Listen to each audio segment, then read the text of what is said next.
Final యుద్ధానికి సిద్ధం గండి. ఇన్ని మ్యాచ్లు ఒక లెక్క, ఈరోజు జరగబోయే మ్యాచ్ ఒక లెక్క. ఏం జరిగినా సరే ఈ రోజు ఇంటికి వెళ్తే కప్పుతోనే వెళ్ళాలి. Get ready boys. అది అంత ఈజీ కాదు తమ్ముడు. ఈసారి అదృష్టం మా వైపే ఉందన్న. అసలు ఏం క్వాలిఫై అవుతామో లేదో అన్న స్టేజ్ నుంచి రన్ రేట్తో తీసుకొచ్చినాం. మీ మీద అపాత ఓటమికి ఈ ఫైనల్లో రివెంజ్ తీర్చుకుంటాం చూడు. Let's meet in the match. భలే చెప్పినావులే సంతోష్. మన మెయిన్ బౌలర్ ముందు మీ వాళ్ళు ఎట్లా వణికిపోతున్నారో చూడండి. అంత ట్రాష్ తమ్ముడు. ఆడేది హోమ్ గ్రౌండ్లో, మాకు అన్నీ కలిసి వచ్చే చోటది.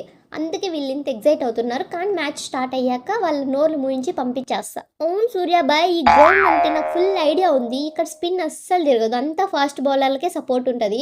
అందుకే ఈ మ్యాచ్లో నన్ను ఆడిపించి అల్లాడిచ్చేస్తా. పాయింటే తమ్ముడు, నిన్ను ఆడిపించాలని నాకు కూడా ఉంది. కానీ ఎవరి ప్లేస్లో తీసుకోవాలో అర్థం కావడంలే. స్పిన్ అవసరం లేదని చెప్తున్నాగా. మనం విక్రమ్ ప్లేస్లో నన్ను ఆడిపించు.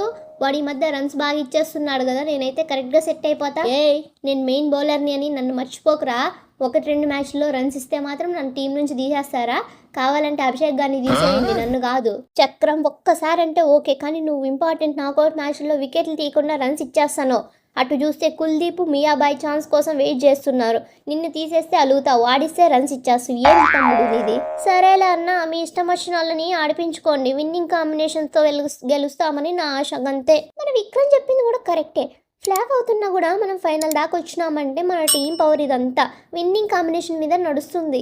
ఏంటో అంత విడ్డూరము. ఇక్కడ రింకు కూడా ఛాన్స్ కోసం చూస్తున్నాడు. అభిషేకం ఫెయిల్ అవుతూనే ఉన్నాడు. ఆ కిస్మిస్ని ప్రమోట్ చేస్తూ నన్ను పక్కన పెట్టండి అని వాడు ఒకటే గోల్ చేస్తున్నాడు. ఏం చేయాలో అర్థం కావడంలే. అన్నా నువ్వు జరాగు, ఈసారి కథ వేరుంటుంది. ఎవరు వచ్చినా చూసుకుంటా. గ్రూప్ స్టేజ్లో ఏం మిస్ అయ్యానో, సెమీస్లో నా నుంచి ఏం ఎక్స్పెక్ట్ చేశారో అవన్నీ ఫైనల్లో చూపించేస్తా. డోంట్ వరీ అన్న, గెట్ రెడీ ఫర్ మ్యాచ్. ఒరే సంతోష్, వాడు స్పిన్కి అవుట్ అవుతాడని నువ్వు ఫుల్గా ప్రిపేర్ అయినట్టున్నావు. అందుకే ఈసారి ఫస్ట్ ఓవర్ స్పిన్నర్తో వేస్తా. అంత లేదులే, ఫస్ట్ మ్యాచ్ నుంచి చూస్తున్నా. వాడు మాటలే చెప్తున్నాడు కానీ గ్రౌండ్లో చూపించడం లేదు.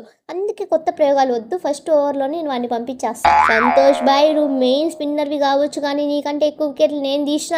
అయితే ఏంటి, అభిషేకం గారిని అవుట్ చేయాలంటే పవర్ ప్లేలోనే కొట్టాలి. వాడు వికెట్ తీసి నీ చేతిలో పెడతా. అవసరమైతే ఆ సంజు వికెట్ కూడా బోనస్గా ఇచ్చేస్తా. ఎవరు వచ్చినా నా ముందు తల వంచాల్సిందే. బ్యాక్ టు బ్యాక్ సెంచరీలు మిస్ అయ్యాయి. ఈసారి మాత్రం ప్రతి డజన్ బాల్స్కి 6ల వర్షం కురిపించేస్తా. సెంచరీ ఎలా మిస్ అవుతుందో చూస్తా. రాని మ్యాచ్ చూసుకుందాం.